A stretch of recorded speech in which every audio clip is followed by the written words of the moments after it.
A major mechanism for Darwinian evolution is mutation. Random chance mutations are necessary to generate the raw material for molecules to man evolution. These mutations must be beneficial and lead to the formation of new traits so that one kind of organism over time can evolve into a completely different kind of organism. However, mutations have never been observed to do this. Coming up on today's edition of Origins, Mutations, Evolution's Disappointment with Dr. Georgia Purdom.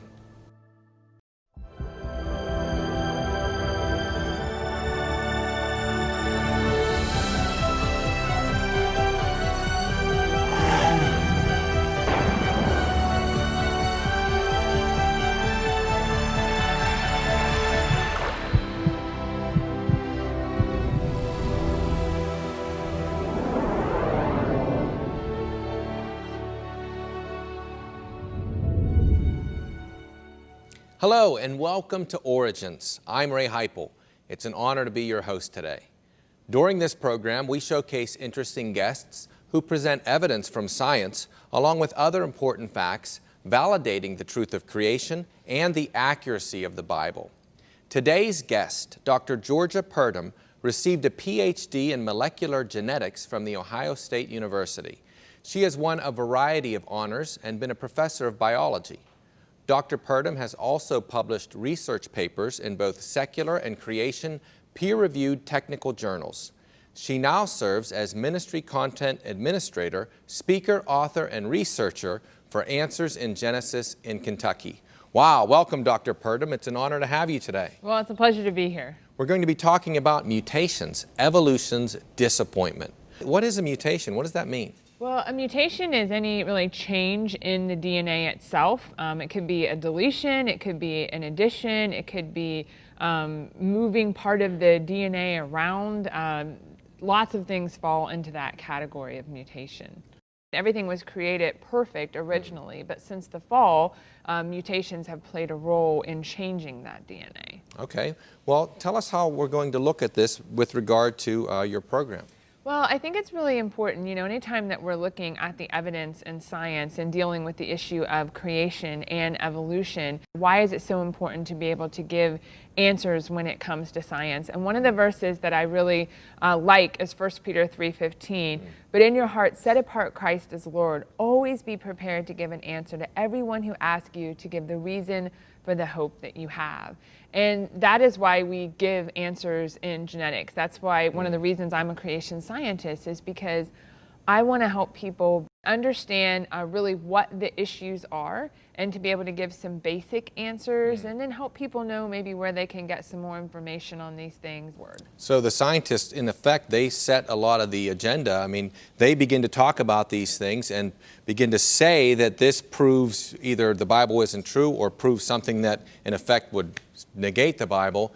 And then it's our responsibility, really, as Christians, right, to give an answer, to say, wait a minute, we can talk about this subject too, but we can show where either you're making an error or you're making an interpretation that's not really in line with what the evidence or what the facts say. Right, and interpretation is really the key, because that's what we need to understand, is that when we look at science, when we look at DNA, we kind of call that observational science, because it's something in the here and now. We can physically study the DNA, but how we look at that DNA as it relates to the past and what has happened in the past to get to where we are today, it really depends on our starting point or our worldview.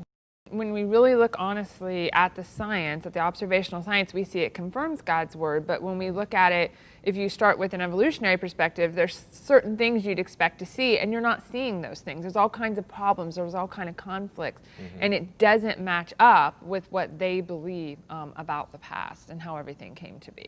All right, so mutations, that sounds like a bad word, but from what I understand, evolutionists like mutations, right? Right, they do. Well, they need mutations. So they need something called beneficial mutations, okay? They need to be able to to generate the raw genetic change that they need to make one kind of organism become a completely different kind of organism. Because that's really the kind of changes that we're talking about, like dinosaurs to birds, for example, okay? That's big change, right? Yes. To be able to do that. But the thing is, really, beneficial mutations do not exist. Okay. Now let me explain what I mean by that. There are beneficial outcomes of mutations, but it's only in specific environments that they exist. So it might be beneficial over here, but it's not beneficial over here in a completely different environment. Okay. So it really depends on context, is what I always say. It's context dependent. And mutations really can't do what evolution needs. They can only alter what's already there. Okay, so it can't create something brand new. Right, it can't do that. And if you think about, I always use the dinosaur to bird example because it's commonly, purported to be true. Think about it. If you're going to go from a dinosaur to a bird, you're going to have feathers, right? I mean, that's a big thing. You're going to have to develop the ability to fly. And so that requires new genetic information. That's not in the dinosaur DNA. You have to have a way to add it. You can't just tweak what's already there, so to speak. And that's just something that's never been observed. All right. So that's the scientific method again, right? Observing, drawing conclusions, and in a sense, I guess you could say that beneficial mutations then is not observable science. Would that be correct? Right. And like I say, it's not that they don't occur, but it's just not doing what evolution needs them to do. Evolution needs them to do new things, and they're not doing anything new. They're just altering what's already there. And you said that could be beneficial in a limited context, but not over creating something brand new. That's the point. Okay. So I want to be able to give you some examples of that, and I'm going to go up here to do that. Great. And one of the favorite examples of evolutionists is antibiotic resistance in bacteria. And so normally when you have an infection and you take an antibiotic, the idea is that the antibiotic will interact with a protein that the bacteria produce, and as a result, the bacteria die. At least that's what you want to happen, right? Okay. All right. That's a good thing. But sometimes bacteria get mutated. And then when you take the antibiotic, it can't interact with this protein over here because the protein is changed. It's no longer normal. It's mutant, okay? And so when you take the antibiotic, they don't die. They're resistant to it. Now, is that good for the bacteria in that environment in you? Sure. They survive. Yes. But it's not good for you, obviously. No. It's just good for them. But why do they survive? Not because they've gotten better, because they've actually lost something. Oh, that's interesting. This is mutant. Okay. So the mutant bacteria that survives, it survives the antibiotic, is actually not a better bacteria. That sounds like what you're saying. This usually doesn't work as well. Whatever it normally does, maybe this protein builds the cell wall, maybe it breaks down nutrients, whatever it might be, but it can't do that really as well anymore, or maybe can't even do it at all. So it's hard. It's going to be, they're surviving maybe when there's lots of antibiotics, lots of other stuff's dying off, but overall they're just not really fit. So in a normal bacteria world, this kind of bacteria that survives the antibiotic is weaker. It's not as lively, or maybe we could say defective, and that's why it survives, because it's defective. And let me show you a really good example of that with ulcers. So ulcers are caused by this bacteria called Helicobacter pylori. So when you take an antibiotic, it is absorbed through the cell wall, so it goes into the cell wall of the bacteria, and that's a good thing. You want that. And then what the bacteria do is they produce an enzyme. An enzyme is a protein. So I talked about before, that's what the antibiotic interacts with. It interacts with a protein that the bacteria are producing. And it needs to do that, the bacteria needs to do that to survive, right? It needs these proteins. It's a protein that they produce to do things like break down nutrients or build a cell wall, or whatever it is that they need. So the treatment then is going after something the bacteria has to do, right? As we're applying this antibiotic, we know the bacteria needs this protein. Right. And so, science is really doing a great thing here and finding a way to kill the bacteria. And that's what antibiotics, that's what makes them so great, because they're specific against bacteria. They're not interacting with our proteins, and causing harm to us. We just want it to cause harm to the bacteria. Gotcha. So what happens in this case is that the antibiotic basically interacts with protein that they normally produce, and it produces a poison. Okay. So that's a bad thing, obviously, for the bacteria. It's going to create this poison between the antibiotic and the protein interacting together, create a poison, and obviously that poison kills the bacteria. That's what we want. We want to see that guy dead. We want the ulcer to go away. It's good for us, right? Bad for them. Okay. So that's the key there. Now, because antibiotics have been overused and abused, especially in third world countries. We don't see this quite as much here in the United States, but because of that, we've got a lot of mutant H. pylori floating around out there, and in people. And these bacteria have mutations that basically don't allow the antibiotic to work the way we want it to work. So when you take an antibiotic, even if you have a mutant, bacteria, the antibiotic still gets to go in, but guess what? They've got a mutation in their DNA that doesn't allow them to produce the protein at all. They're not producing it at all. So they've stopped doing that. So what's going to happen? Well, if there's no protein to interact with the antibiotic, there's no poison created, right? Like we saw before, and so they don't die. Right? Because they can't produce the poison, so there's not going to be any death. So in effect, the antibiotic doesn't really hurt this kind of bacteria because of its inability to do something that it would normally need for its own health. Right, exactly. So so what is the mutation doing? It's not increasing it, it's not making it better, it's not gaining complexity, it's actually lost something, right? They have they don't produce that protein at all or that enzyme at all. So they have survived, but because of less information, so not more. Would it be accurate then to say that this is, maybe a defective bacteria in generally speaking, if you have the normal bacteria population, this one's defective, this one's weaker, again, in a normal environment. Would that be accurate to say? Yes. And so when we're talking normal environments, these guys aren't going to do as well. When we're talking environments like a hospital or a nursing home where there's a lot of sick people and a lot of antibiotics, those antibiotics kill most other bacteria. These are the guys that survive. And so they're going to do fine in that environment. They don't have to compete with anybody for food, right? It's just them. So they're going to make it and they're going to do well. When you're taking antibiotics and stuff, the problem is it kills off a lot of the good guys, right? And so the good guys aren't there to compete with the bad guys, and the bad guys win, essentially. And that would be true if you're talking inside your body, in the environment, whatever. We need the good bacteria. Isn't that interesting? Because I know when, I've had to take an antibiotic, the doctor will say, if you're going to be on it for some time, buy some yogurt. with bacterial cultures, because you need those. Most bacteria do really good things, right? And we need them to compete with the bad guys, so to speak, the mutant guys.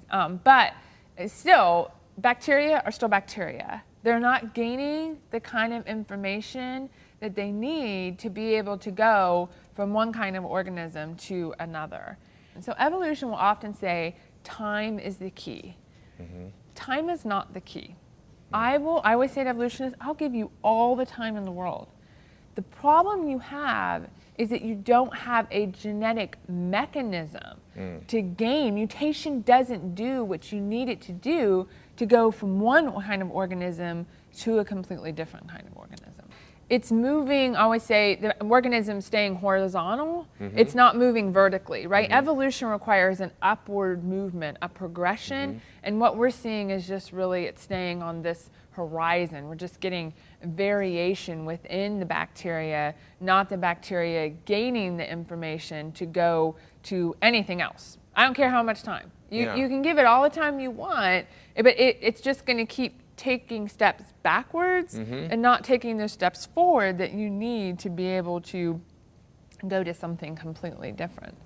Yeah, you have, in effect, a weaker organism, And over time, the population of weakness really growing. It really the opposite of that, complexity, strength. Right, and that's why I say mutations are evolution's disappointment, because they're degrading, they're tearing down, they're making things worse overall, they're not making things better. And we certainly see that even with people. We're getting worse. I mean, we're getting more disease, we're getting more defects because we've had 6,000 years to accumulate these mutations and to move in the wrong direction.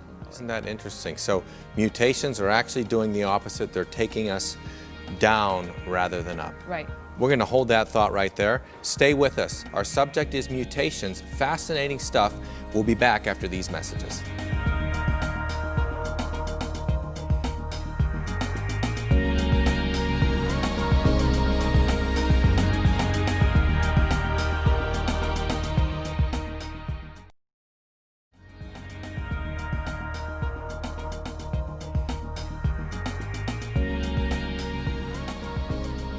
Welcome back to Origins. We're talking to Dr. Georgia Purdom, who's been sharing some fascinating things about mutations. Dr. Purdom, it seems like mutations are not all evolutionists say that they're cracked up to be. No, they're not. They're definitely not doing what they need them to do over long periods of time. And I know before the break we were talking about antibiotic resistant bacteria, and I wanted to give some more information on that because a creation scientist by the name of Dr. Kevin Anderson with the Creation Research Society has actually done some research looking at different antibiotics and then how do the bacteria become resistant to those antibiotics. Is there ever an example, I showed just one, right, with Helicobacter pylori. Is there ever an example where the bacteria gain something, right? Of course, I don't know if it's said this way, but the assumption is and become a better organism, which we've seen in general isn't true. But what has Kevin Anderson shown? Right, so he shows a list of the different, antibiotics here and many different ones, which I'm not going to even try to pronounce all of those. And then the phenotype providing the resistance. Now, phenotype means like what are their characteristics, kind of what are they showing on the outside. In humans, phenotype would be like your hair color, your eye color, things like that. But what we see here is that, and what I've kind of highlighted in yellow, is that in every single case, the bacteria have lost something, right? Or it's been reduced to gain the resistance to the antibiotic. There's never been a gain, right? They've lost certain things, they've reduced certain things. So maybe it's so the antibiotic can't get in anymore, or maybe it's so some regulation has changed. But something has changed such that, yes, it makes them resistant to the antibiotic, but it takes away something that they normally did. Now, some people might say, well, if it's lost the ability to do something, shouldn't the bacteria just die? And so I want to address that just a little bit. No, because bacteria have backup mechanisms. I mean, if one protein is disabled and can't do this anymore, can't do it as well, typically God has designed them with the ability to be able to have other proteins that can sometimes come in and do that function as well. Maybe not as well, maybe not as good, most likely not, but they're able to kind of help it out. And one other, really great example that I want to share with you, because I really like this work that's been done, and that's with something called long-term lines of E. coli. So pretty much everybody knows what E. coli is. It's a normal gut bacteria. And Dr. Richard Linsky up in Michigan has been doing a lot of work on E. coli, and I really admire his work. It's great work. And what he's done is in the lab, he has been growing continuously since 1988 E. coli. He's had over 64,000 generations of bacteria. So basically he puts the bacteria in a dish, they grow. When they run out of nutrients, he replaces the media, puts new media in there. So they continue to grow. He takes samples of them at all these different time points. So he's really trying to show how bacteria change over time, is what he's doing. And in the lab, of course, he's feeding them nutrients, they're getting everything they need. So he's seeing the equivalent of millions of years, essentially, okay? Because bacteria don't take long to reproduce, obviously, and they reproduce faster in the lab usually, and so he's seen the equivalent of that. Well, 64,000 generations, I mean, I don't know how many years that would be for, you know, Right. an 80-year-old person. We're talking a lot of time. And then for dinosaurs, bacteria. you know. Right, right. So are the bacteria anything different, right, after 64,000 generations? So that's what we want to really address and look at. And the evolutionists love his work. And I want to share with you just a quote from one of them, Jerry Coyne, who said, Linsky's experiment is also yet another poke in the eye for anti-evolutionists. So that would be me. That would be a creationist. He thinks it's poking me in the eye. The thing I like most is it says you can get these complex traits evolving by a combination of unlikely events. That's just what creationists say can't happen. So what's he saying? He's saying Linsky's work shows that these bacteria are gaining things. They're gaining complexity. They're changing. They're moving in a certain direction, right? So is that really what happened? And that's bad, he says, for creationists, because they say that can't happen. So the question is, does that really happen? We can look at that. We can look at Linsky's papers, and we can look at his bacteria. We can look at what he's found and say, is it indeed what has happened with these bacteria? Yeah, so this is a statement that's making an interpretation. And again, we need to really be careful with that because, you know, if we watch the news or anything else, you can sort of spin anything to make it sound. Let's look at the science to see if that's what they've really found. So I would agree that the bacteria 64,000 generations out is more fit than the bacteria they started with. Okay? I agree it's more fit. But in what sense is it more fit?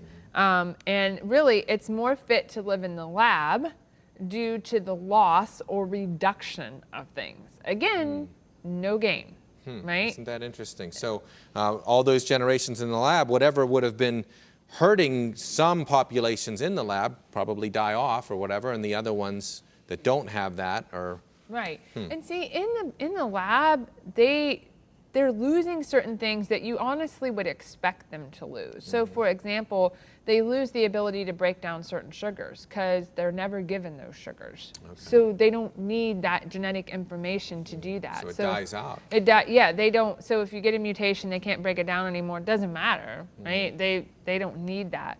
They've lost their ability to move. So E. coli have flagella and they move, and so they've lost the ability to do that. Well, they don't need to move, right? They just need to stay in the dish and they get everything they need. So for staying in a dish, they're more fit for standing still. Bingo. But if they were in a place where they needed to move, they wouldn't be more fit. Yes, they've lost certain regulatory controls. So what I say is they've gotten fat and lazy, right?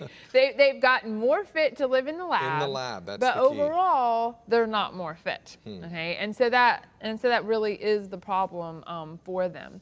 And so that's what we need to realize. This is a great experiment. These are great things that are going on, but it's not what the evolutionists say it is. It's not gaining complexity. It's not gaining new things. It's just altering what's already there, degrading things, losing things. If you take these bacteria 64,000 generations out and put them with normal E. coli, they're not going to make it. They're not going to make it for very long at all because they just have lost so many things that they can't live well in another environment. So in effect, he has produced, maybe without trying, but just because of the environment, you know, the petri dish or whatever that he has them in and the kind of food that he's feeding them and so forth, you know, they don't have to hunt or track down their food like I guess normal bacteria would. It's just spoon-fed to them and they're sitting there. In effect, he's created a whole population of mutant bacteria. You wouldn't see this kind of bacteria ordinarily. And if you did, if it would live anywhere but a petri dish, it's not gonna survive. Yeah, it's not gonna do it. Isn't that something? So what we see in summary is that while there are some beneficial outcomes to mutations in certain environments, like we saw with the antibiotic-resistant bacteria, it just is allowing limited variation within the population. The bacteria aren't becoming anything else. They're just staying bacteria. They're just different bacteria. So that can't be a mechanism for evolution because, like I say, evolution requires you've got to gain things. You've got to gain traits. You've got to gain genetic information to be able to move from one kind to another kind. And so what we really see, again, when we look at the observational science, because that's what we've been doing, right? These are things we study in the present. That's right. This is what is done in the lab every day. we see that it absolutely confirms and is consistent with God's word, that He created organisms, He created them to be able to adapt and change in a fallen world so that they can survive, but it certainly doesn't do what evolution needs it to do. So man's ideas about the past, that everything's evolved over time through mutation and these kind of changes, the science doesn't confirm that. There's no mechanism to do what they need it to do. So 30 years of studying bacteria, trying to just get something new, and they still haven't been able to do it. The equivalent of millions of years, and they've not still been able to move it to anything other than a bacteria. Well, Dr. Purdom, I want to thank you for being on the program. You know, evolutionists need a mechanism to get from a lower form of organism to a higher form of organism. They need something that is going to produce something new. And mutation, they say, does that. But as we saw today, the observable evidence shows the opposite. Mutation doesn't make anything new. In fact, it actually makes something that is really less and lower and less able to survive. It just goes to show that we know what the Bible says is true, and the proof, well, it's all around you. Thanks for joining us for this edition of Origins, and we'll see you next time.